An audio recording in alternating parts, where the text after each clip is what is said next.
الحمدللہ وکفا وسلام علی عبادہ الذین اصطفیٰ۔ خلاصہ پارہ نمبر 27۔ حضرت ابراہیم علیہ السلام کے پاس مہمان آئے، آپ نے ان کے لیے دمبا ذبح کر کے لائے، وہ کھا نہیں رہے تھے، پتہ چلا فرشتے ہیں۔ انہوں نے حضرت ابراہیم علیہ السلام کو بیٹے کی بشارت دی۔ انہوں نے پوچھا آپ کے آنے کا مقصد کیا ہے؟ تو انہوں نے کہا ہم لوط علیہ السلام کی قوم کی طرف جا رہے ہیں، وہ بغاوت پر اتر آئے ہیں، ان کی تباہی، بربادی اور عذاب کا وقت آ گیا ہے۔ یہاں اس بات کا تذکرہ ہے۔ پھر یہاں سے آگے اللہ تعالیٰ قوم فرعون، قوم عاد، قوم سمود، قوم نوح کی سرکشی کے انجام کو ذکر فرماتے ہیں۔ اللہ تعالیٰ اپنی طاقت کو بیان فرماتے ہیں کہ ہم نے آسمان کو طاقت کے ساتھ بنایا، بارش ہم بناتے ہیں، رزق میں وسعت ہم دیتے ہیں، اور اللہ تعالیٰ کی تخلیق کے نمونے بیان فرمائے کہ ہم نے جوڑے جوڑے پیدا فرمائے، سیاہ ہے، سفید بھی ہے، مرد ہے، عورت بھی ہے۔ اللہ تعالیٰ نے اپنی قدرت کو بڑا کھل کر یہاں پر بیان فرمایا۔ سورۃ الطور، اس سورہ کا آغاز ہی والطور سے ہے، اس لیے سورہ کا نام سورۃ الطور رکھ دیا گیا۔ قسم ہے کتاب کی جو کھلے ہوئے کاغذ میں لکھی ہوئی ہے، اور بیت المعمور کی، بلند آسمان کی، اور قسم ہے دریا کی جو پانی سے بھرا ہوا ہے۔ اللہ نے 5 قسمیں اٹھائیں اور آگے فرمایا جو تمہارے خدا کی طرف سے آنے والا عذاب ہے، اس عذاب کو کوئی نہیں روک سکتا۔ کتاب مستور، کتاب مستور سے مراد یا تو لوح محفوظ ہے، اور بیت المعمور سے مراد 7 آسمانوں سے اوپر ملائکہ کا قبلہ ہے، جس پر 70,000 فرشتے روزانہ طواف کرتے ہیں، اور جو ایک بار طواف کر لے ان کی قیامت تک دوبارہ باری نہیں آئے گی۔ طواف کرنے کی دنیا میں انسان کو تکلیف ہوتی ہے، وہ گڑ گڑاتا ہے، اس کا علاج ہو جاتا ہے، کوئی ترس کھاتا ہے، ڈاکٹر علاج کر دیتا ہے۔ بتایا آخرت کا معاملہ اس سے بالکل الگ ہے، وہاں تم رو، صبر کرو، برداشت کرو یا نہ کرو، وہ عذاب تم سے ہٹنے والا نہیں ہے۔ گزشتہ آیات میں مجرمین کا ذکر تھا، یہاں متقین کا ذکر ہے۔ متقین کو اللہ تعالیٰ باغات دیں گے، اپنی نعمتیں دیں گے، اور جو انعامات اللہ تعالیٰ نے ان کو دیے ہیں وہ ضرور ملیں گے اور نہ ختم ہونے والے ہوں گے، اور اعمال کا بدلہ اللہ تعالیٰ ان کو دیں گے۔ نشستیں دیں گے جن پر یہ بیٹھے ہوں گے، آمنے سامنے ہوں گے۔ اللہ تعالیٰ ان کو بہترین خوبصورت حوریں سے ان کا نکاح جنت میں کر دیں گے۔ اللہ تعالیٰ ہم سب کو جنت کی نعمتیں عطا فرمائے۔ طائف والے کہتے تھے کہ اگر اللہ تعالیٰ نے نبی بنانا تھا تو مکہ یا طائف میں سے اللہ کسی بڑے آدمی کو بناتے، تم غریب کو بنایا۔ اللہ تعالیٰ نے فرمایا کہ تمہارے پاس خزانے نہیں ہیں۔ اللہ تعالیٰ دنیا کا رزق جس کو چاہتے ہیں دیتے ہیں، جو عام سی چیز ہے، اور رحمت خاصہ جو نبوت ہے جس کو چاہیں عطا فرمائیں۔ سب خزانے اللہ کے پاس ہیں۔ رسول اللہ صلی اللہ علیہ وآلہ وسلم کو اللہ تعالیٰ نے بہترین تلقین عطا فرمائی کہ آپ ان کی تکالیف سے اپنا دل چھوٹا نہ کریں، بس آپ یہ کریں کہ اللہ کے حکم کو بیان کریں اور اس پر ثابت قدم رہیں، برداشت کریں، اور تسبیح کے اندر صبح و شام مشغول رہیں۔ ہر وہ شخص جو دین کا داعی ہو اسے 2 کام کرنے چاہیے۔ نمبر 1 ثابت قدمی کے ساتھ اپنا کام کریں۔ نمبر 2 اللہ تعالیٰ کی عبادت میں مشغول رہے۔ سورۃ النجم، والنجم اذا ہوا، نجم ایک ستارہ ہے اور ستارے کی قسم اٹھائی تو اس لیے اس سورہ کا نام سورۃ النجم ہے۔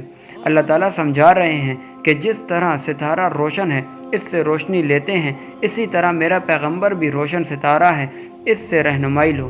ستارہ بھی کچھ وقت کے بعد نظر نہیں آتا۔ میرے پیغمبر آج دنیا میں ہیں، کل نہیں ہوں گے، تو تم ان سے رہنمائی لو۔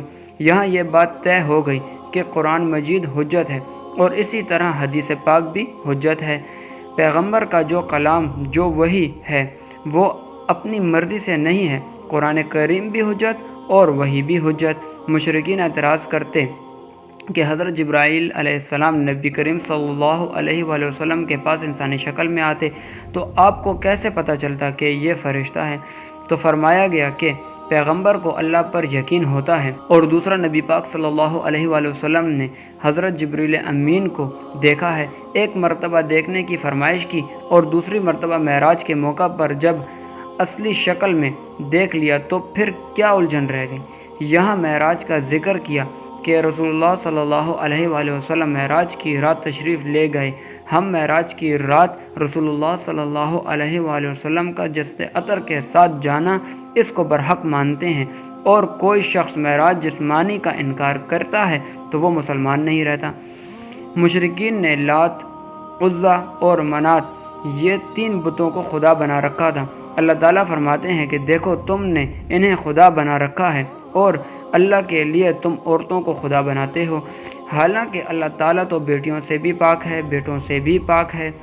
تمہاری تقسیم کتنی عجیب ہے، جن کا تم نے خود نام رکھا ہے من گھڑت ہیں، جبکہ اللہ تعالیٰ کی طرف سے کوئی دلیل نہیں ہے۔ اللہ تعالیٰ تو شرک سے پاک ہے۔ یہاں 2 باتیں بتائیں، لات، منات اور عزا، ان کو تم نے خدا بنا رکھا ہے اور ان کے نام تمہارے آباء و اجداد نے رکھے ہیں، ان کے خدا ہونے پر کوئی دلیل بھی نہیں ہے۔ اور دوسری بات، تم کہتے ہو کہ تمہارے لیے بیٹے ہیں اور اللہ کے لیے بیٹیاں ہیں، اور خدا کے لیے بیٹیاں قرار دیتے ہو، کتنی عجیب تقسیم ہے۔ ایک شخص نے آیت سنی، دین کی طرف مائل ہوا اور جی چاہا کہ کلمہ پڑھ لے، تو دوسرے نے کہا تو اپنے آباء و اجداد کے دین کو چھوڑ رہا ہے۔ اس نے کہا میں آخرت کے عذاب سے ڈرتا ہوں، تو یہ کہتا ہے اتنے پیسے مجھے دے دو، آخرت کا عذاب میں سنبھال لوں گا۔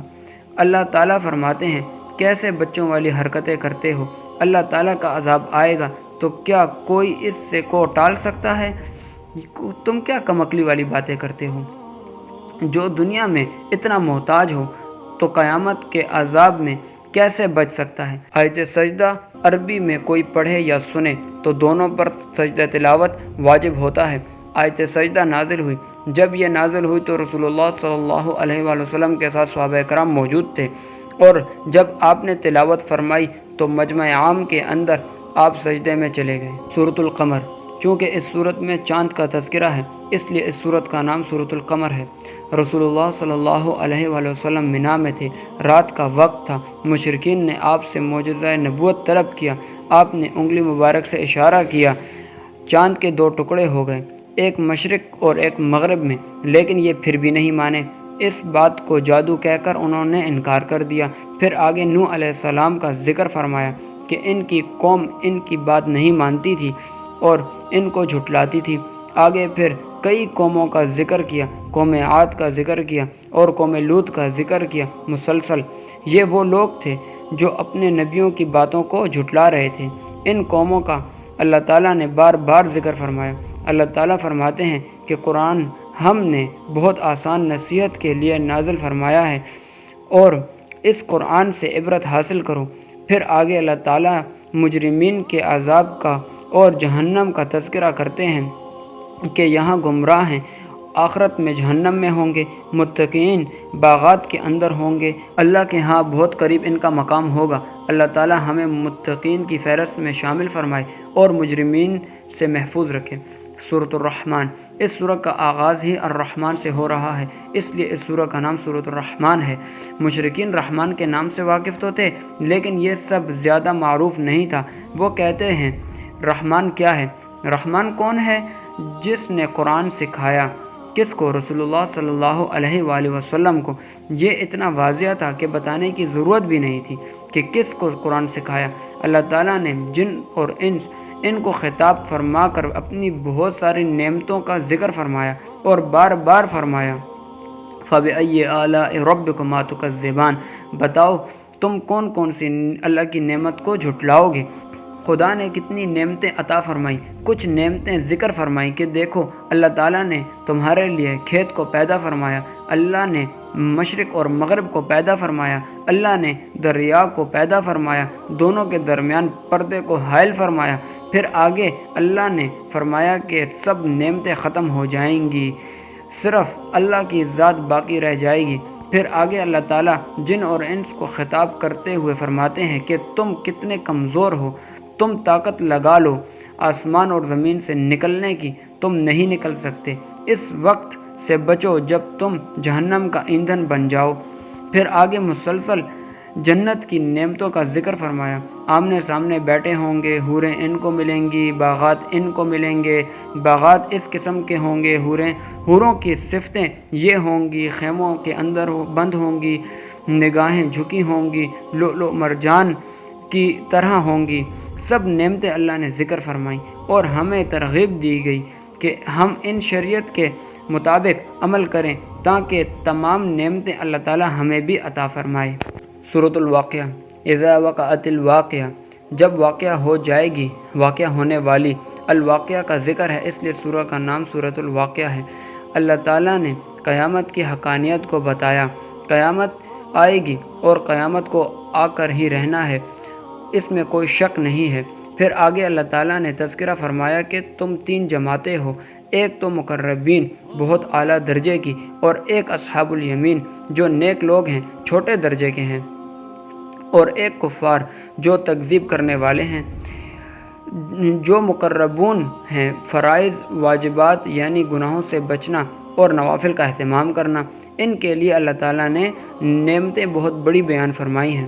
اور جو لوگ اصحاب الیمین ہیں یعنی نامہ اعمال تو دائیں ہاتھ میں ہی ملے گا، کبھی کوتاہی ہو گئی توبہ کر لی، کبھی نوافل چھوڑ دیے۔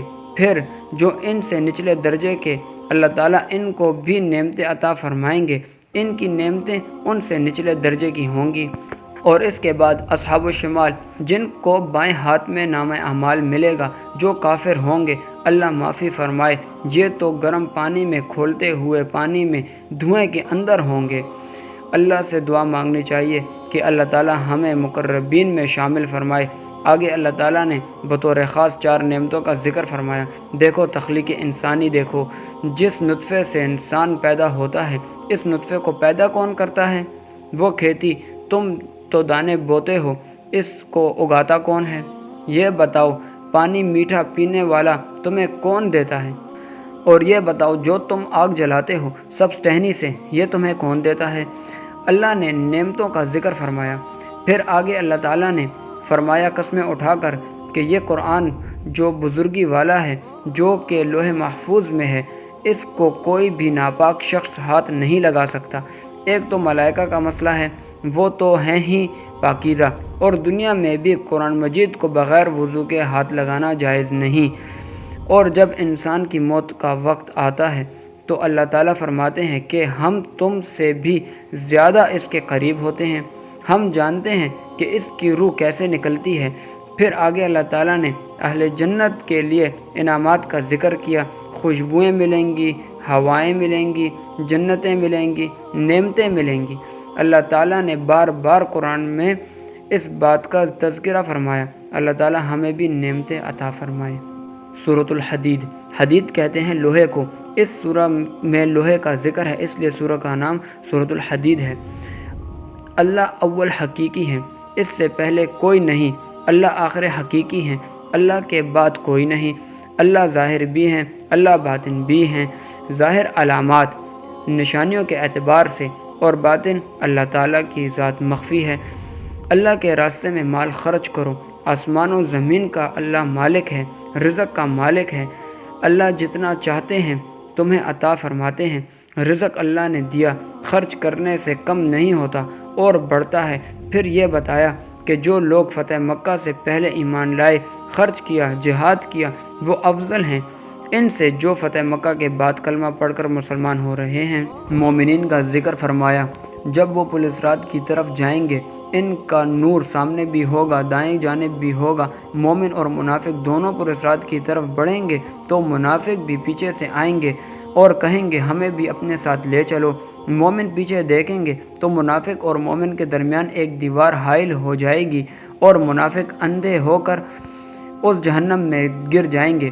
پھر آگے اللہ تعالیٰ فرماتے ہیں کہ ہم نے رسول بھیجے دلائل کے ساتھ، معجزات کے ساتھ، کتاب نازل کی، ترازو نازل کیا، کیونکہ انصاف قائم کریں۔ ہم نے لوہے کو نازل کیا، لوہا تو پیدا کیا ہے، نازل تو نہیں کیا۔ یہ بتانا مقصود ہے کہ دین کی پختگی کے لیے جس طرح تم آسمانی کتاب کو مانتے ہو، اسی طرح لوہے کو آسمان سے اترا ہوا سمجھ کر قبول کرو اور اس کو اللہ کے دین کے لیے استعمال کرو۔ اور عجیب بات یہ ہے کہ لوہے کی پیدائش کا سب سے پہلا مقصد یہ ہے کہ جہاد، اور دوسرا مقصد دیگر ابراز بھی ہیں۔ اللہ ہمیں یہ بات سمجھنے کی توفیق عطا فرمائے۔ عیسائیوں نے خود اپنے لیے رہبانیت کو پسند کیا، یعنی الگ تھلگ ہو گئے، کٹ گئے معاشرے سے کہ ہم الگ رہیں گے۔ اللہ تعالیٰ فرماتے ہیں کہ ہم نے تم پر رہبانیت کو فرض نہیں قرار دیا، تم نے خود اس کو اپنے اوپر لازم کیا، پھر تم اس کو نبھا بھی نہ سکے۔ اللہ تعالیٰ نے اسلام میں رہبانیت نہیں رکھی، بلکہ اسلام میں تمدن اور جہاد رکھا۔ وآخر الدعوانا الحمد للہ رب العالمین۔